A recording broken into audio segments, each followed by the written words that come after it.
Welcome back ناظرین. Break سے پہلے عباس صاحب سے ہم نے پوچھا تھا کہ جو چھوٹی چھوٹی نیکیاں ہیں ان کی کچھ ایگزامپلز بتائیے. انہوں نے بہت ساری چیزیں آپ کو بتائی تھیں. ڈاکٹر صاحب آپ سے میں یہ جاننا چاہوں گا کہ ذرا اس پہ بھی کچھ تھوڑا سا ناظرین کو بتا دیجیے, چھوٹی چھوٹی برائیاں کیا ہیں جن سے کہ بچنا ہے ہمیں, جن سے پرہیز کرنی ہے. سب سے پہلے میں تمہاری بات کو ہی وہ کروں گی کہ برائی کوئی بھی چھوٹی نہیں ہوتی, کوئی برائی چھوٹی نہیں ہوتی, اس لیے کہ دیکھو ایک چنگاری پوری جنگل کو آگ لگانے کے لیے کافی ہے. بالکل صحیح, برائی کوئی چھوٹی نہیں. دوسری یہ کہ میں جو بات کہتی ہوں یہ کہتی ہوں کہ دیکھیے برائی کرتے وقت آپ ہر کسی اندر دیکھیے کوئی گناہ کتنا چھوٹا ہے, آپ یہ دیکھیے کہ جس کی حکم عدولی کی جا رہی ہے وہ کتنا بڑا ہے. تو برائی چھوٹی نہیں ہوتی, ہر برائی بہت بڑی ہوتی ہے. ہاں نیکی ہو سکتی ہے کہ مطلب ایک قطرہ آپ پیاس نہیں بجھا سکتا, لیکن بہرحال وہ ہمارے ہاں اس لیے بہت اچھی چیز ہے کہ قیامت کے روز انشاءاللہ تعالیٰ جب دفتر ہمارا سامنے آئے گا تو وہ نیکیاں ہمارے کام آئیں گی انشاءاللہ تعالیٰ, وہ ہماری بخشش کا سبب بھی بن سکتی ہے. بالکل صحیح. تو یہ برائیاں چھوٹی نہیں ہیں, بہرحال ہر برائی بہت بڑی ہے. اور حضور اکرم صلی اللہ علیہ وسلم کا فرمان یہاں پہ مجھے یاد آ رہا ہے کہ آپ نے کہا صحابہ کرام کو خطاب فرما کے, جس کا میں مفہوم یہاں پہ بتا رہی ہوں کہ تم چھوٹی غلطی کرتے ہو اور اس کے بعد پشیمان ہوتے ہو اور رنجیدہ ہوتے ہو. ایک زمانہ وہ آئے گا کہ لوگ چھوٹا سا کوئی نیک کام کریں گے اسے بہت بڑی بات جانیں گے, اور بہت بڑی بڑی برائیاں کریں گے اسے کم تر جانیں گے. یہ وہی زمانہ ہے, یہ وہی زمانہ ہے. اب دیکھیے قرآن حکیم میں واضح طور پر ہے کسی کا استہزاء کرنا, مذاق اڑانا, برے ناموں سے پکارنا, تجسس کرنا, غیبت کرنا, حسد کرنا, والدین کے ساتھ برا سلوک کرنا, ناپ تول میں ڈنڈی مارنا, یہ تمام چیزیں. یعنی ناپ تول میں ڈنڈی مارنے کا تو اتنا ہے کہ سرکار نے فرمایا کہ ایک زمانہ وہ آئے گا کہ امانت دار دنیا سے ایسے ختم ہوں گے کہ لوگ کہیں گے فلاں قوم میں ایک امانت دار موجود ہے. صورتحال دیکھیے وہی ہے, صورتحال وہی ہے. تو یہ ساری باتیں جو ہیں یہ بہت بڑی باتیں جنہیں ہم یعنی یہ معمولی نہیں ہے, ہم معمولی سمجھتے ہیں. کسی کا مذاق اڑا دینا ہم بہت معمولی سمجھتے ہیں, کسی کی برائی کر دینا ہم بہت معمولی سمجھتے ہیں. خدا نخواستہ کہیں کوئی حادثہ پیش آ جائے اور کوئی میت ہو جائے, وہاں شریک نہ ہونا ہم کھیل مذاق سمجھتے ہیں, جبکہ جنازے کی شرکت جو ہے وہ اس میں ایک قیرات کا ثواب ہے, ایک قیرات کا ثواب ہے, اتنا ثواب ہے. اور اگر ایک بھائی کا دوسرے بھائی پر حق ہے, یہ تو حق مسلمانوں کے جو 6 حقوق ہیں ان میں تو یہ حق ہے کہ کرو. ابھی ٹھیک ہے اور یرحمک اللہ کہو, اگر مر جائے تو اس کے جنازے میں شریک دعوت دے, دعوت پوری, تو یہ تو اس کے حقوق ہیں. میں ایک بات کہہ رہی ہوں کہ ہم ان باتوں کو بہت معمولی باتیں سمجھتے ہیں, اور حالانکہ یہ بہت بڑی بڑی باتیں ہیں.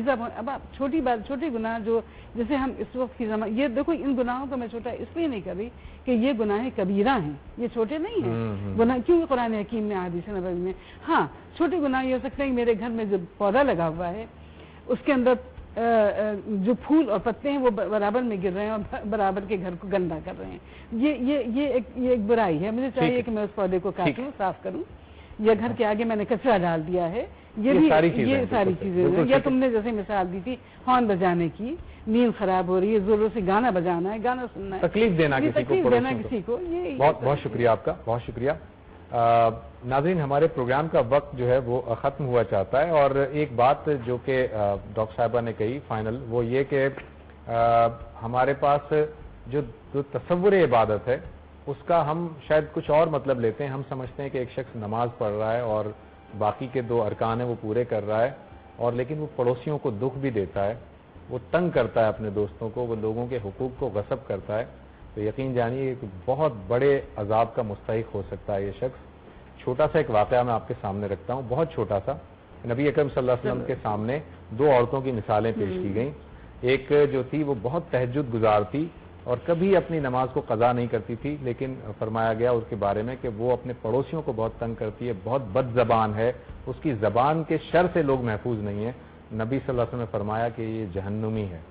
اور دوسری جو عورت تھی وہ بس اپنے فرائض کی پابندی کر لیا کرتی تھی, نوافل نہیں پڑھتی تھی, کوئی تہجد ادا نہیں کرتی تھی, لیکن حسن اخلاق کے اعلیٰ ترین بلند مرتبہ پر تھی وہ, اور بہت سارے لوگوں کے ساتھ اخلاق سے پیش آتی تھی, اپنے پڑوسیوں کا خیال رکھتی تھی. نبی صلی اللہ علیہ وسلم نے فرمایا کہ یہ جنت میں جانے والی ہے. تو دراصل یہ ہے وہ چیز. اور ہم جو ڈاکٹر صاحب نے بالکل صحیح فرمایا کہ برائی کوئی چھوٹی برائی نہیں ہوتی, ہم اسے چھوٹا سمجھتے ہیں. ہاں یہ ضرور ہے کہ اس کے درجات ہیں. یقیناً شرک وہ بہت بڑا گناہ ہے جسے اللہ تعالیٰ کبھی معاف نہیں کرے گا اگر آپ نے توبہ نہ کی. لیکن یہ جو چھوٹی چھوٹی باتیں ہیں نا, میں نے شروع میں اپنی آیہ مبارکہ تلاوت کی تھی, فَمَن يَعْمَلْ مِثْقَالَ ذَرَّةٍ خَيْرًا يَرَهُ وَمَن يَعْمَلْ مِثْقَالَ ذَرَّةٍ شَرًّا يَرَهُ، تو جو ذرہ برابر نیکی ہے نا وہ اس کا اجر بھی وہاں دیکھ لے گا شخص، اور جو ذرہ برابر برائی ہے اس کے لیے بھی وہ جواب دہ ہوگا۔ میں جاوید احمد صاحب آپ کا بہت بہت شکریہ، آپ ہمارے پروگرام میں آپ نے جوائن کیا، انشاءاللہ آپ سے گفتگو ہوتی رہے گی، بہت بہت شکریہ۔ پروفیسر عباس حسین صاحب آپ کا بہت شکریہ، بہت مزہ آیا آپ سے گفتگو کر۔ ڈاکٹر صبیحہ قادری صاحبہ بہت شکریہ آپ کا۔